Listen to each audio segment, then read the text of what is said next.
It is one of the holy grails of science and human fantasy. Will anything slow down the aging process? Today, researchers have another tantalizing possibility. John McKenzie has a story. The health benefits of fish, or more specifically, the omega-3 fatty acids in fish. Researchers followed more than 600 men with heart disease and found those taking the most omega-3 appeared biologically younger, that the ends of their chromosomes, things called telomeres, looked longer and healthier. Telomeres do help the body repair damage. The longer they are, the more the damage repair can occur. Researchers used to think that only regular exercise and managing stress could keep telomeres healthy. But taking an omega-3 supplement may be another, much simpler approach. It's a risk-free way of potentially extending lifespan and reducing disability. And not just heart disease patients. Omega-3 fatty acids, specifically those called EPA and DHA, have been associated with easing joint inflammation, slowing memory decline, and reducing macular degeneration, the most common cause of blindness in the elderly. Many doctors told us they typically recommend taking 1 to 2 fish oil capsules a day and encourage people to check the label to ensure the omega-3s include 1,000 milligrams of DHA and EPA combined. Something so simple, offering so much potential. John McKenzie, ABC News, New York. We got confirmation today of something we all already knew. There are new and staggering numbers out on just how much time kids spend using all kinds of media, texting, phones, computers, iPods, TV. Question is it hurting them or all of us? Is it wrong?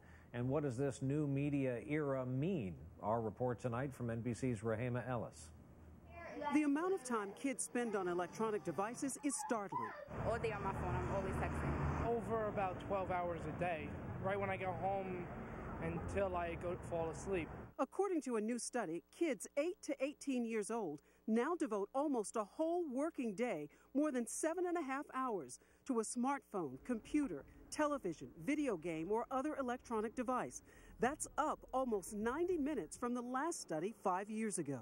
We thought we had hit the ceiling in terms of the amount of time that kids could possibly devote out of their day to using media. And this time around, we see that ceiling and that limit has been shattered. Researchers say the dramatic increase is powered largely by the fact that today more kids own cell phones and iPods, and most electronic devices are handheld and portable. It's just different things like Twitter. And since kids multitask, listen to music, surf the web, and text, the hours spent using electronics add up, perhaps at a cost. The study noted the heaviest users were more likely to report they got into trouble, were not happy at school, and 47% made average grades or lower. Pediatrician Michael Rich, father of 4, says parental involvement is critical. Those parents who had clear media rules in the household had kids that used about 1/3 less media in terms of total duration than the kids who lived in homes where there were no rules or unclear rules. Today's study was launched before Twitter, so researchers say there's more to learn, including what impact tweets, texts, and future electronic devices will have on kids and their time. Rahema Ellis, NBC News, New York.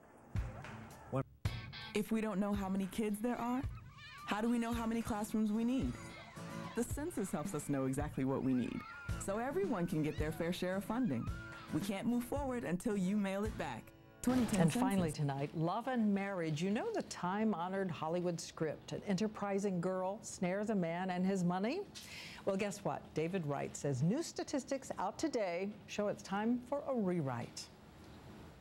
Time was that the road to financial security for women ran straight down the aisle. A kiss on the hand may be quite continental, but diamonds are a girl's best friend. It's the plot of just about every Marilyn Monroe movie. Girl meets boy.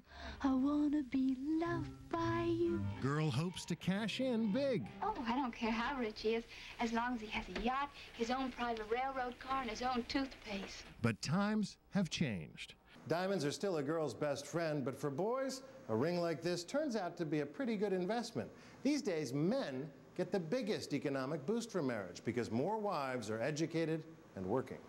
Median household income rose 60% for married men since 1970. For single men, just 16%. In the new home economics, it's now not uncommon at all for a wife to earn more than her husband. Just 4% did in 1970, 22% today. Which one of you is the breadwinner?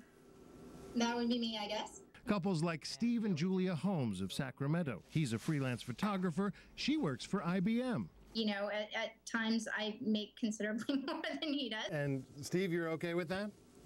You know, I am and I'm not. It's funny. I mean, the recession has exaggerated that trend. The majority of jobs lost belong to men, but the married ones at least have someone to share the pain. I'd marry you for your money in a minute. Would you marry me for my money? In a minute. So I guess it's pretty lucky neither of us is rich, huh? For richer or poorer. David Wright, ABC News, Washington. And that's it for tonight. We hope